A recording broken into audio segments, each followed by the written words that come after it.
what's actually happened in our schools. First and foremost, it means kids have had to show up very early to school. So in our high schools and middle schools today, we have students arriving as early as 6:30 in the morning. Not only is that negative for the students, but it's also negative for the staff. They have to be supervised at 6:30 in the morning. So many of our administrators and support personnel are showing up at 6:30 in the morning. It also means, as we circle back, that students are showing up late to school. So we have students every single day who miss anywhere from 15 minutes to 2 hours of instruction because of our bus shortage. Then in the afternoon, and the same thing happens with elementary. Then in the afternoon, we have students staying as late as 5:30 p.m. in some of our middle and high schools. So we have students who are being supervised because of our bus shortage from 6:30 a.m. to about 5:30 p.m. And the same goes for our elementary schools. This is unfair to the students. It's unfair to the staff who have to deal with this. And to be clear about numbers, we have had nearly 20,000 students who have missed instructional time during the 22-23 school year up to now as a result of our transportation issues. And I will say again, this is not just us, this is a nationwide issue, but it's something we have to deal with. We have lost nearly 3 million minutes of instruction for our students of those 20,000 because of our bus transportation. That does not even include students who may not have come to school because their bus didn't show up. These are students who were late to school. So first and foremost, I have to say, doing the same thing next year is not an option for us. We have to do something different. Doing nothing means we would end up with the same problems next year and quite possibly a worse situation next year, whether that's continued decline of bus drivers or the increase in routes we will have next year as a result of we'll be working on 2 student assignment plans. So next year we would be above 800 routes if we keep the same bus drivers we have. And I will say this, we are constantly recruiting bus drivers, but the data here and the data nationally does not show that we will see an increase in bus drivers, and probably will not see any time in the near future that increase as well. This is a problem in every transportation sector and many of sectors across employment. And so this is just not us, but we don't see a change coming anytime soon. So it is incumbent on us to make that change. With the additional routes and the start times, with the additional start times that we are adding, going from 2 to 9 start times, we will actually reduce our bus routes to 600. That is with both the new student assignment plan and the grandfathered student assignment plan that we have. If we keep our 650 bus drivers or more that we continue to add, what this means is that we actually now have enough bus drivers for every route. We eliminate double and triple routes.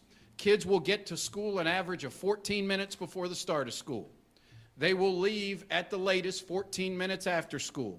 We'll eliminate all of our triple runs.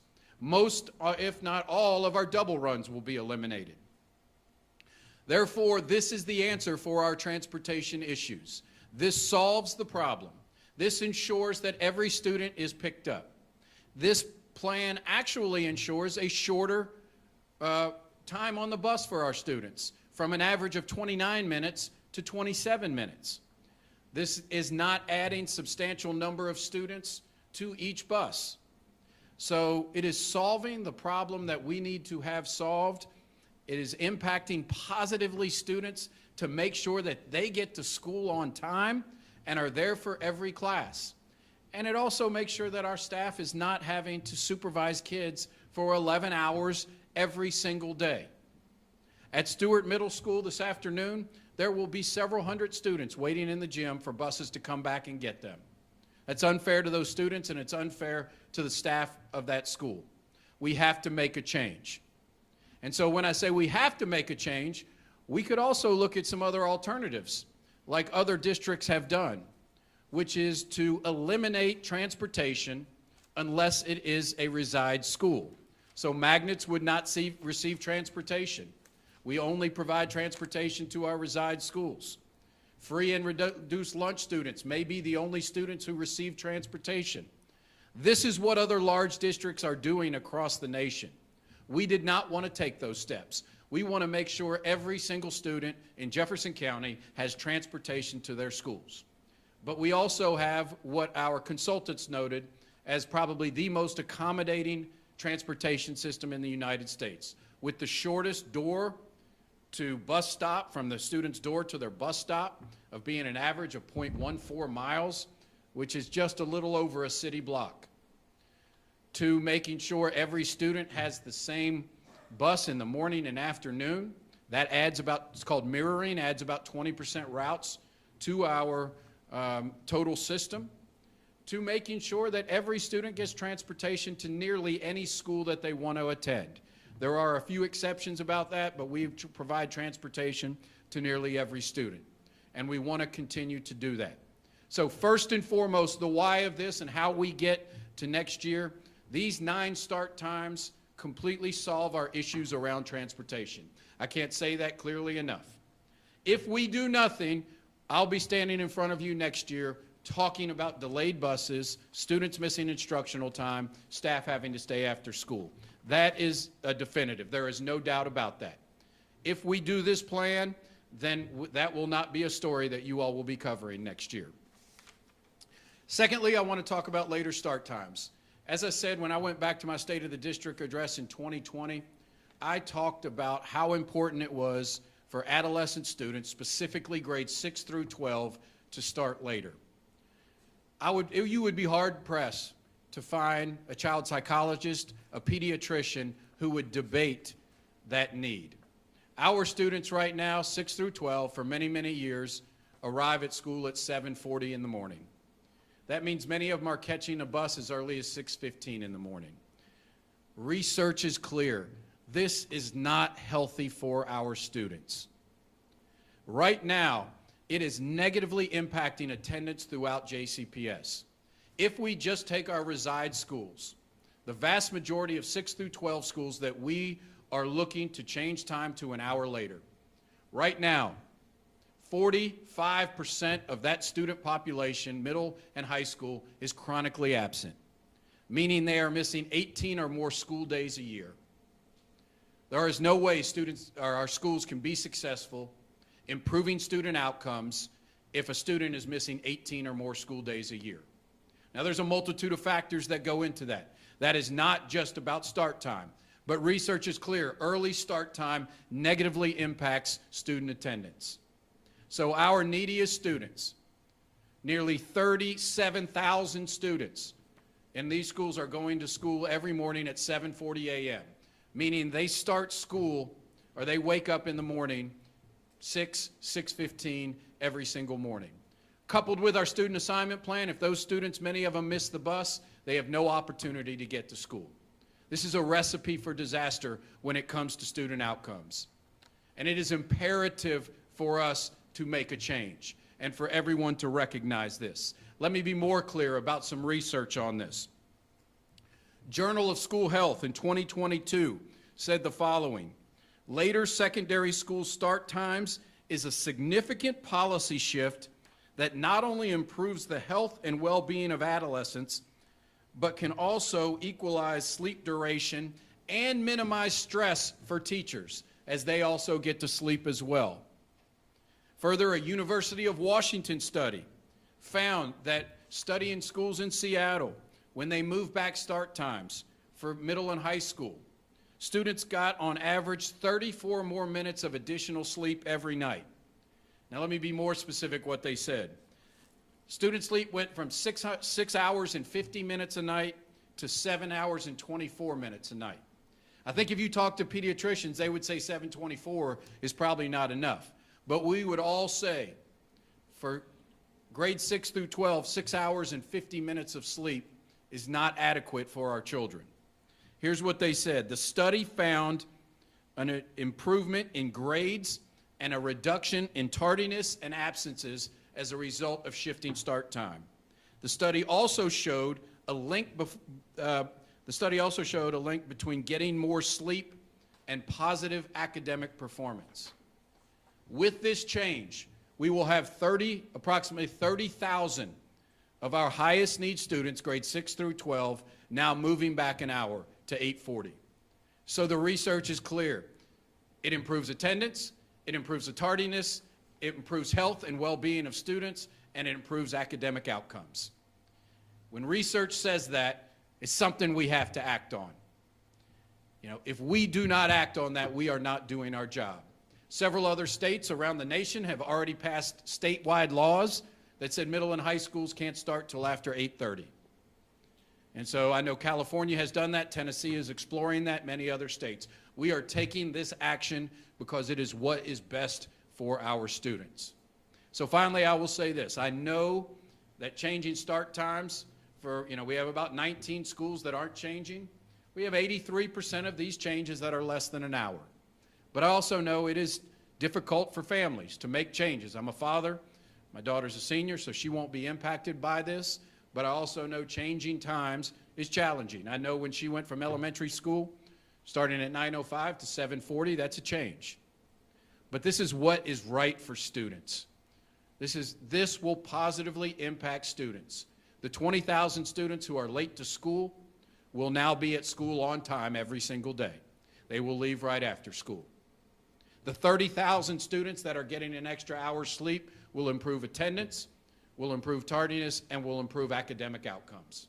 So the research is clear on this. This is a step we have to take because doing the same thing is not an option for us.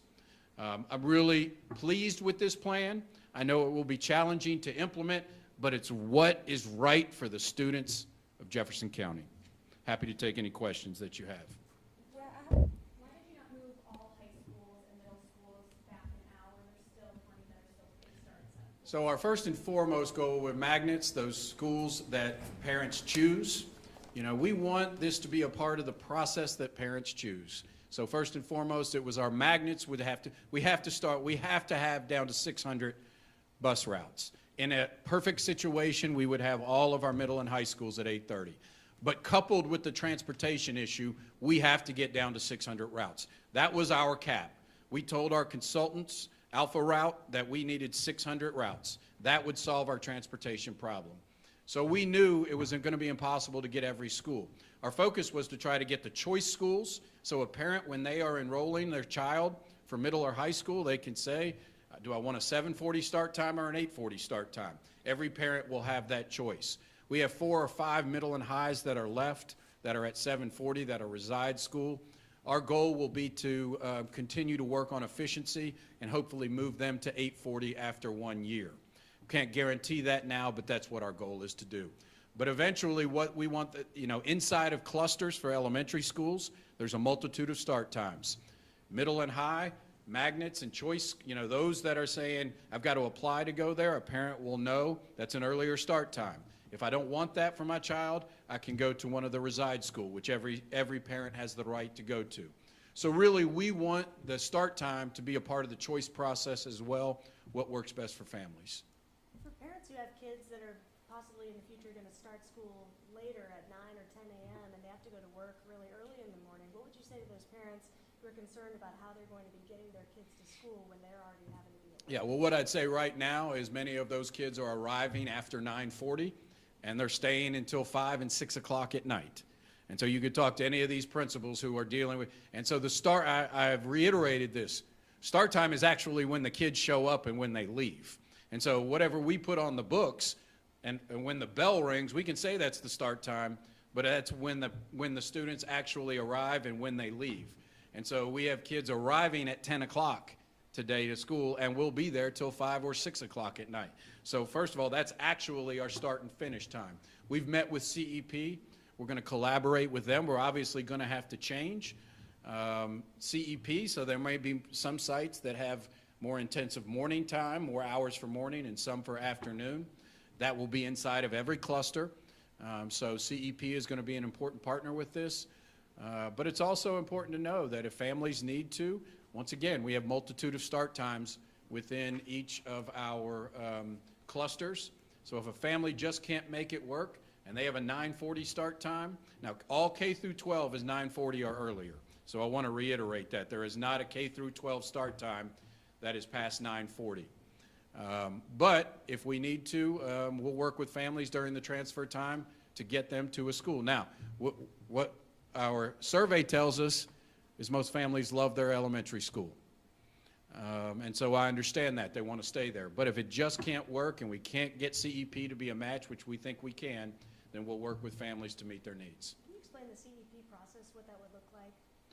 Well, right now, there's a location in every cluster, and so we transport from elementary schools if needed and it is available both in the morning before elementary school, I believe from 7 to 9 is CEP, and then it's also available after school from, I would say, 4 o'clock to 6 maybe is available. And so in every cluster, a family has an opportunity to use CEP for before care, for school care, after school care. And the Y that runs CEP does a fabulous job. And they're struggling with employees just like we are getting the number of employees, so that's a challenge that we'll have to overcome together. But now, if a school starts early, a parent may not need CEP in the morning, but they may need it in the afternoon. And so we may have, depending on the cluster, going to more in the morning, but if it's a later start time, they may need CEP in the morning, but not the afternoon. So we're trying to balance that out so we can support all families. Just to piggyback off of the first question that was asked, if part of the reason is to ensure that students get more sleep and do better academically, wouldn't those select few schools that are starting at 7:40 will still be hindered or still won't have the opportunity to get more sleep? Well, I'll say it again. Once again, we're in a transportation crisis, and so it will not. If I move everyone and we still have 750 routes, the kids will not be picked up. They'll miss instructional time, and there is no doubt the negative impact on student outcomes when they miss 3 million minutes of instructional time is immense. And so goal number one, let's be clear on this. Goal number one is to make sure every student arrives on time to school, with the average time 14 minutes before classes start. They can have breakfast and go right to class. And then right after school, if they're not staying for extracurricular activities, they can leave right away. There's no double and triple runs. So that's goal number one, not miss instructional time and get them. So that's what we have to do. In my opinion, as the leader of JCPS, have no option we have to make that change. The other options are we continue to do what we're doing now, which is not an option for me. I want to say this. Continuing what we're doing is not an option. Or number two, we stop providing transportation to a large number of students. So that was our cap, 600 routes. This is how it had to fit in. Our goal is to improve efficiencies so that we can move those schools in the near future as well.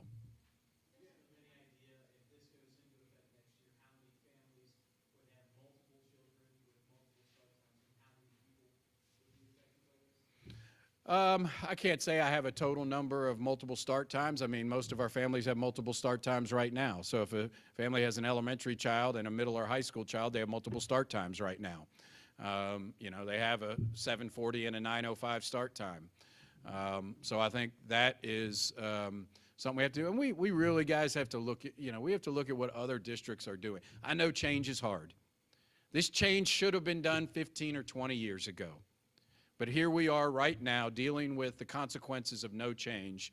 When you look at almost any other district in the nation, they may have elementary starting early. They may have them spread out throughout. They have middle and highs starting later. But the bottom line is they have 20, 30, 40 different start times. We're the 28th largest district in the United States that has 2 start times. That is built for a district that probably has 5, 6, 7,000 students. But it is what we have dealt with here over the past few years, which is trying to change the foundation of JCPS, the future state, because we've been doing the same thing we've been doing for 50 years. And so, yeah, I understand it's challenging in a multitude of start times, but this is the change that has to take place.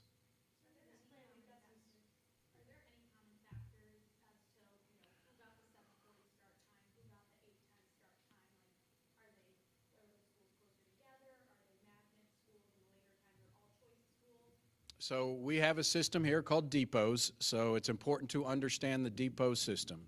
The depot system is essentially, if a student is not going to their reside school, we transport them to a depot from their house. Depots are almost like the Atlanta airport, right? You fly in, and then you go to another plane and get on it and go wherever your final destination is. It's the same with our depots. And we have several of them, but students come into that, and they may be from a multitude of schools, and then they go to the bus that meets their school. We have one right behind us at about 2:45 today that will be doing that, bringing in, going on to other buses. So we have 2 depot times now, obviously. Any school that has a depot time is limited to now 3, because we have to have an hour in between. So if you're a school that has a depot student, any depot at all, it's either 7:40, 8:40, or 9:40. There are no other options in there. All the in-between times, which is what improved efficiency for us, are schools that only have direct runs in their clusters. And so we could then take the 20 to 30 schools that are on the different times other than 7:40, 8:40, and 9:40, because they're all direct runs. That increased efficiency for us when we talked about our routes. So we started with that. If you have it, which the vast majority of our schools are depot runs, 7:40, 8:40, or 9:40. We wanted middle and high to be 7:40 or 8:40. Those were the 2. We wanted 9:40, the depot run for elementary. We really want elementary and middle and high schools to not be switching buses at a depot at the same time. And so that made an elementary depot run at 9:40. And so that was a big part of it. We also looked at our choice zone schools and our AIS schools and try to maximize our highest need schools that would start at 8:40 for middle and high and 9:40 for elementary in order to maximize attendance. So a part of it was also focusing on, some support of our highest need schools.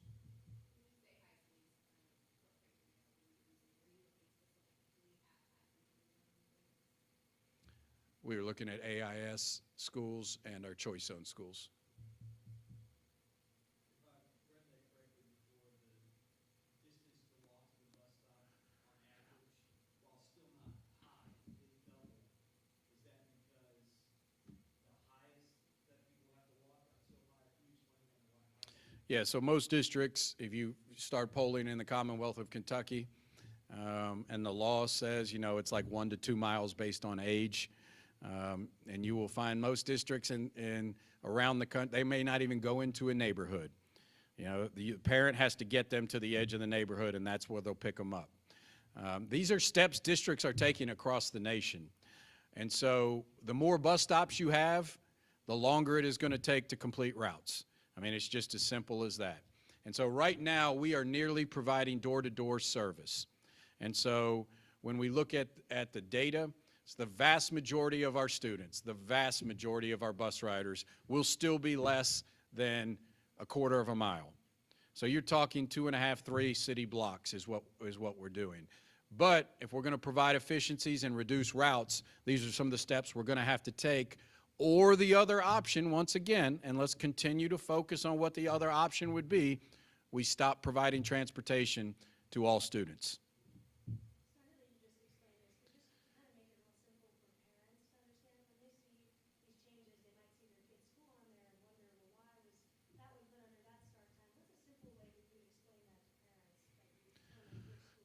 Well, it's not, so I want to say this again. Our consultant, Alpha Route, which is a group that is primarily from MIT coders out of Boston who have done this with a multitude of districts across the nation. And I would be lying to you if I said I understood the algorithms and how they work. We tell them the guardrails we put on, that these are some of the parameters we want.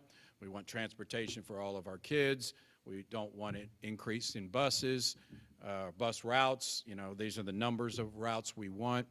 We don't want walk times past this. We want certain schools, like I said, our high need schools at certain times. And then they build a system with their algorithms that meets the needs to get us down to 600. And so in the end, it's It's a complicated formula that I can't explain. I would need some data scientists from MIT to come on here, and you probably wouldn't understand it, just like I didn't understand it when they told me. But what we also said was we wanted, like, okay, in a cluster, we need a multitude of times in each cluster. And so they built that based on the algorithms that they use with a multitude of districts that they work with. So sorry I can't be more specific, but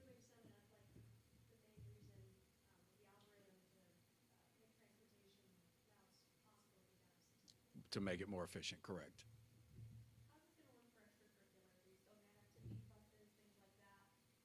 Yeah, I don't see, I've been asked that question about especially high school extracurriculars.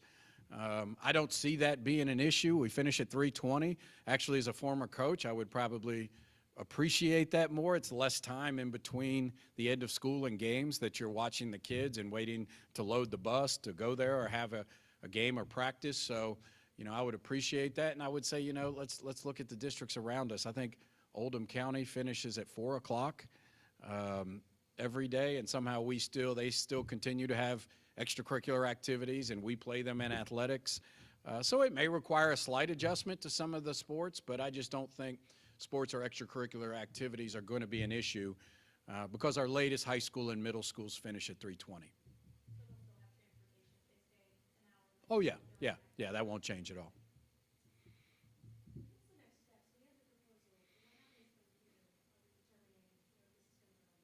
Yeah, so what we're going to do, obviously, we're collecting feedback, and we understand. I clearly understand we are listening and hearing, and I knew going into this it wasn't going to be easy. I knew we were going to, you know, that change is hard.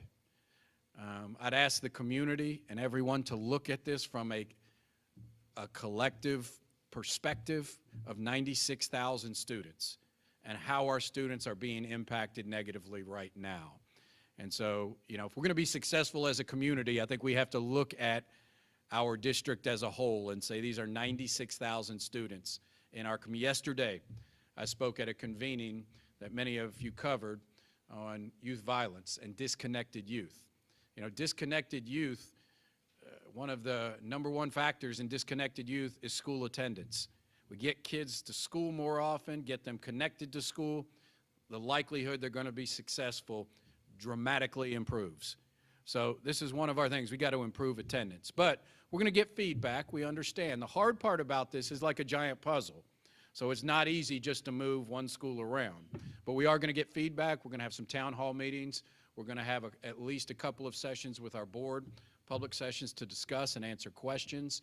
This is something that will have to move pretty quickly. This will have to be in front of our board for a vote by mid to late March. I would think spring break at the latest. Because this is implementing in August. So some people say, you know, why not wait a year to do it? Why not pass it and have 1 year where people have time to adjust? I'll say this again. Doing nothing means we have the problem that we have right now and worse. Doing nothing means that, which means 20,000 kids missing instruction, a total of 3 million minutes. It's just not an option for us. So we anticipate a vote by mid to late March so that we can implement it for the first day of school. Not yet. I mean, we'll have it well in advance. You can see on our board agenda when our board meetings are. And so that will be released well in advance for families.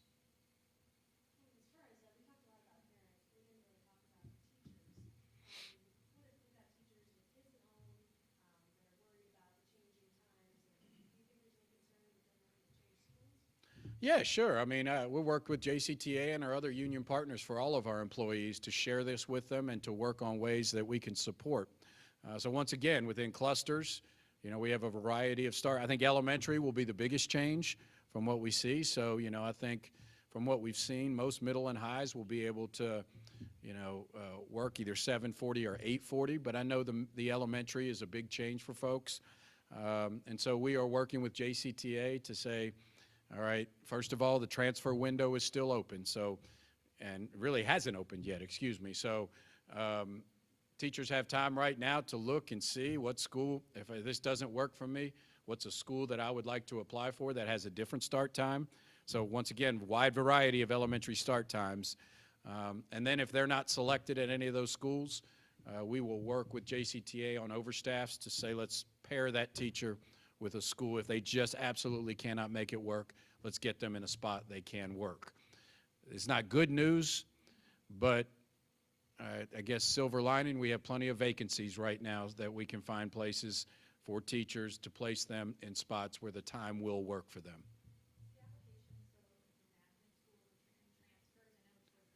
No, the application schools are not, but the transfer window, the student transfer applications begin on May 1st.